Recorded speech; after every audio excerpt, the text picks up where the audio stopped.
kung ganito ang pamantayan natin, edi buksan na natin lahat ng bank records natin. Lahat na. Tayong lahat ay buksan na natin. Lahat. Para mapakita sa taong bayan na wala tayong kinikilingan dito. Ito ay oras na para samantalahin natin ang pagkakataong ito na ipasa yung FOI, tagapamahalang hukom, patungkol po doon sa nangyaring ruling. Nais ko lang po sanang magmanifesto. The gentleman may proceed. Ginoong tagapangulo at mga kasama, matagal ko na pong isinusulong ang freedom of information dahil ito po ay bumagsak sa aking komite.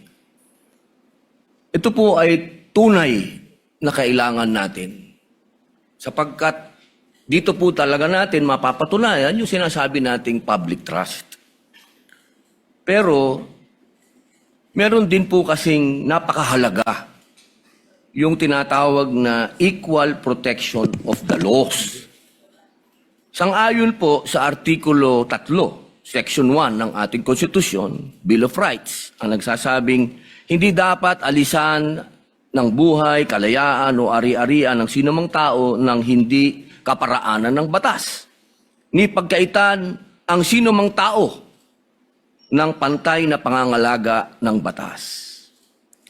Ang mga pamantayang ginagamit natin ngayon ay dapat pareho ring ipinatutupad sa lahat ng impeachable officials, anuman ang kanilang pangalan o posisyon. Hindi ko po makakalimutan ang naging pahayag ng dating Senadora Miriam Santiago dito mismo. Siya po ay isang huwes at ginagalang na propesora ng batas. Ang sabi niya, constitutional analysis is a technical field. Ang pagsusuri sa konstitusyon ay hindi isang sining. Isa itong technical na larangan. Hindi po dapat ito ini-interpret ng basta-basta o kailangan may due process.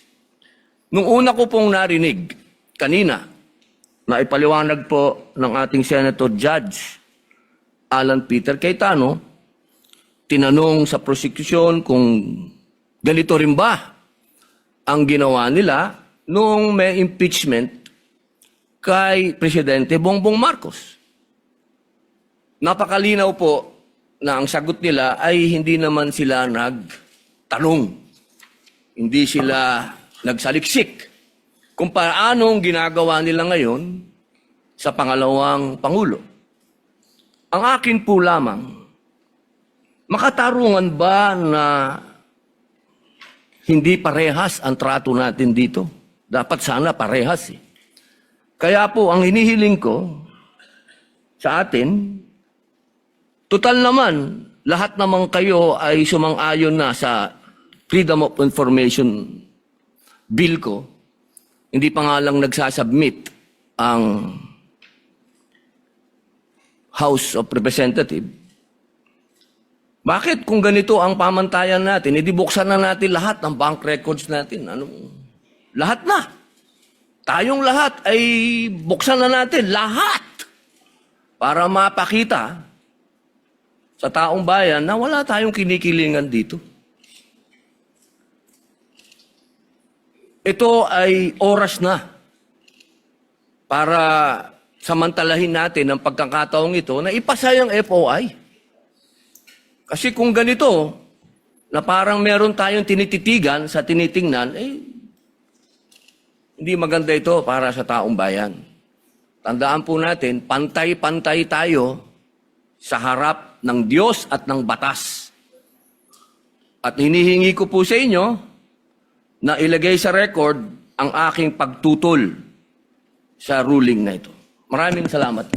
For the record, there is a pending bill as well requiring all public officials filing a SALN to execute a waiver in favor of relevant government agencies together with their SALN on top and in addition of the FOI bill filed by the Honorable Padilla na tinatalakay din po natin sa ngayon.